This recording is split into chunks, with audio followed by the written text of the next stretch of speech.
welcome back to another coin collecting video. Today I'm going to be unboxing, opening up this package. So what this is a package that I bought off of eBay, and it's just a ton of coins. I don't really know what's inside, so it's like a grab bag type of deal. That did nothing, so here we go. That's better. Kind of let me get under the lip a little bit more. Come on, just right along the... There we go. Okay. Well, they also taped over the flaps. Taped on you. Right, that's good, so definitely won't come undone. So yeah, this was about, I believe, like 20, basically 20 off of eBay here. I have no clue. I mean, I know there's going to be, this is just like receipt type stuff, and so I really don't know what coins are in here. So this is the, oh wow. This is a little different than last time. So this is 73 coins. I believe a different one I've done, there was 75? Yeah, 75. So this is a little different. There's definitely more loose coins than on the other one. So yeah, let's go ahead and just get right into this. We open it up here. Normally I've just been doing it like one by one, taking it out, so yeah. Oh wow. The first one I grabbed is a 1906 Indian headset. Now these normally are about like $1 a piece, so that's pretty good right there. Then you have a 1943 steel penny from Philly. That's also pretty good. These are really cool. I really love these coins. They're just so cool. They're like a huge part of history. Even if you don't think they are, it's kind of like you can't really deny that, because that's pretty cool right there. That's a pretty cool penny right there. So 1920p, wheat cent, just normal wheat cent. That's still pretty old though. That's nearly 100 years old. 1931p. You have a 1940p. 1956D. More wheat cents here. Ooh, a 1940, I don't know why I said 40, 1901 Liberty V-nickel. Has a pretty good back on it. Sometimes these backs are kind of like messed up, so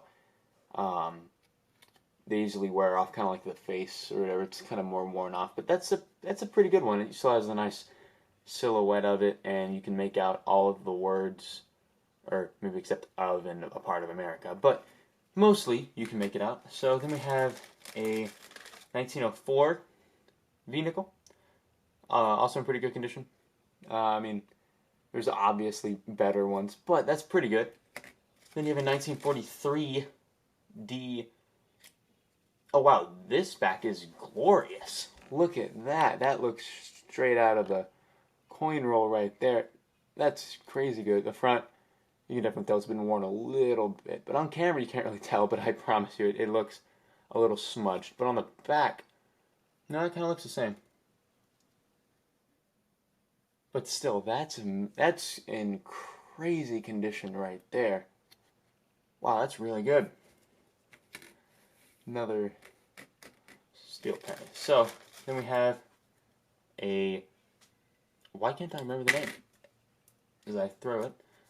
I throw things a lot on this channel, like I just drop it or something. A Mercury dime, 1944 Mercury dime, no date on that. So, yeah, that's pretty cool. Then we got a 1936 Buffalo nickel. Wow, that's a really strong design still.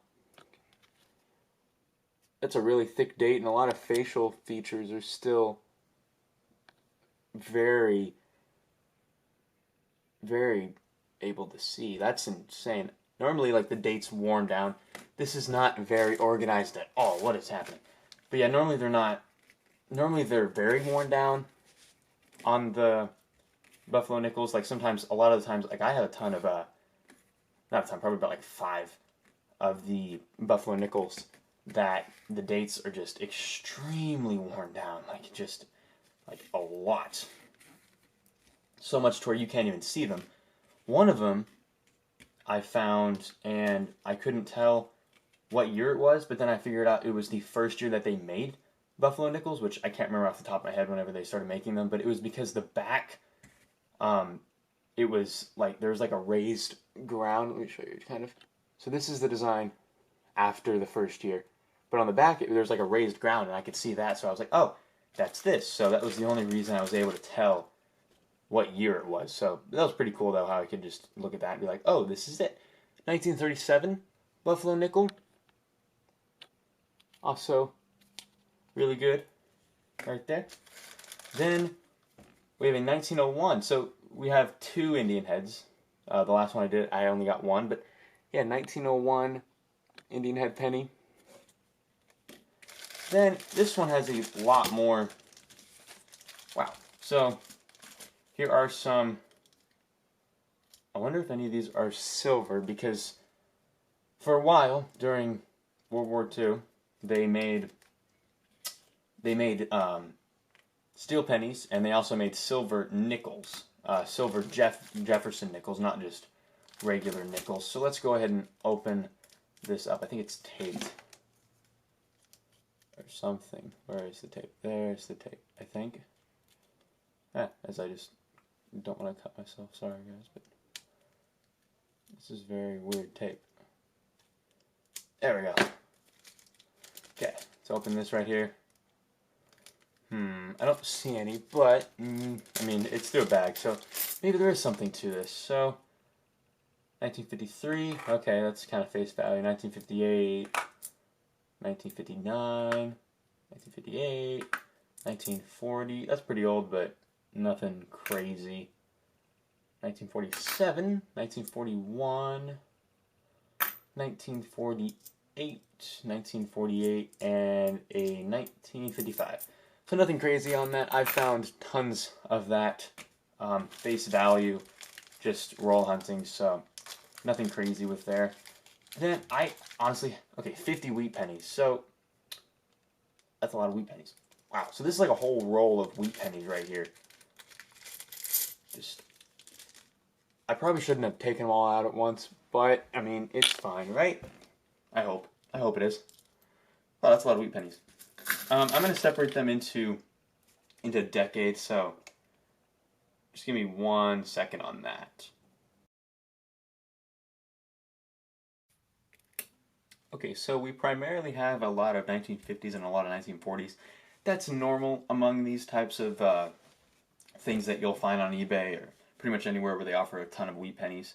And then we have two from the 1930s, two from the 1920s, and then a 1918, which, I mean, it's not in terrible condition. It's just, well, see what I mean? I just dropped stuff. I need, like, better gloves.